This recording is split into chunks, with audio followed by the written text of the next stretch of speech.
नगरसेविका मानसी काळोखे यांचे पती मंगेश काळोखे यांच्या हत्येचे पडसाद रायगड जिल्ह्यामध्ये सुद्धा उमटायला सुरुवात झाली आहे।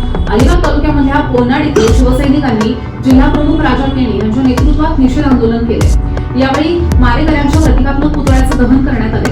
यावेळी जोरदार घोषणाबाजी सुद्धा करण्यात आली आहे। खुनाच्या गुन्ह्यातील मुख्य सूत्रधाराला तातडीनं अटक करावी, अन्यथा जिल्हाभर शिवसैनिकांचं आंदोलन सुरूच राहील असा इशारा जिल्हा प्रमुख राजा केणी यांनी दिला आहे।